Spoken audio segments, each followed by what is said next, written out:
ఒక మంచి ఇల్లు కట్టాలనుకోండి, వాస్తు కావాలి. అసలు వాస్తుకి బైబిల్కి ఏమైనా సంబంధం ఉందా?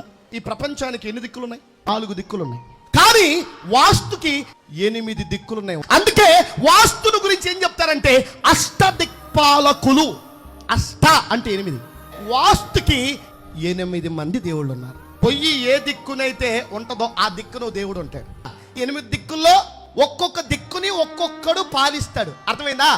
ఆ దిక్కు అయింది, ఆయన వైపు నువ్వు ఇలాగే ఉండాలి. ఇలా చూసావా ఆయన కోపం వస్తుంది. ఆయన కోపం రాకుండా ఉండడం కోసం ముఖం చూపించే చోట ముఖమే చూపించాలి. ఈశాన్యంలో కూడా దేవుడు ఉంటాడు. బరువు పెడితే ఊరుకోడు. బరువు పెట్టాడంటే దెబ్బకే బెజ్జం ఎట్టేస్తాడు. అందులోకి నువ్వు వెళ్ళిపోతావు. మాకు ఈశాన్యానికి దేవుడు లేడు, మాకున్న దేవుడు ఒక్కడే, ఆయనే సజీవుడైనటువంటి యేసుక్రీస్తు. వాళ్ళని సంతృప్తి పరచాల్సిన అవసరం లేదు. నీవు ఆ తెంగర జ్ఞానం నుండి, ఆ తిక్క జ్ఞానం నుండి బయటికి రా. 8 మందేనా మీ దేవుళ్ళు?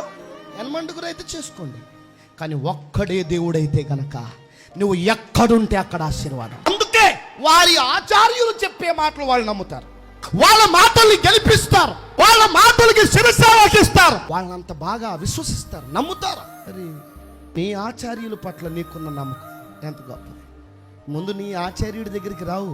నీకు అలవాటు అయిపోయింది ఏంటంటే అక్కడికి వెళ్ళడం. ముందు అక్కడికి వెళ్ళిపోయి టైం ఎట్టిచ్చేసుకుని పట్టుకొస్తారు. క్రైస్తవులు ఈ బుద్ధి లేని వాళ్ళు. పెళ్ళికి ముందు పసుపు కొట్టమని బైబిల్లో ఉందా? పెళ్ళికి తోరణాలు కట్టమని బైబిల్లో ఉందా? ఎవరి గ్రంథంలో ఉన్నదో వాళ్ళు చేసుకోవాలి. నీ గ్రంథంలో ఉంటే నువ్వు చేసుకో. అక్కడున్న దాన్ని ఎక్కడ చేస్తే అది కరెక్ట్ అవుతుంది. కానీ దేవుడు దేవుడే, తోరణం తోరణం. దేవుడు దేవుడే, పసుపు పసుపు. దేవుడు నువ్వు ప్రార్థన చేస్తే పలుకుతాడు. నీ అంత గొప్ప విశ్వాసం ఆయనకు దొరుకుతుంది. తెలుసుకోవాలి. నేను మీ ఆచార్యుడిగా చెప్పాల్సిన బాధ్యత నాకు ఉంది కాబట్టి చెప్తున్నాను.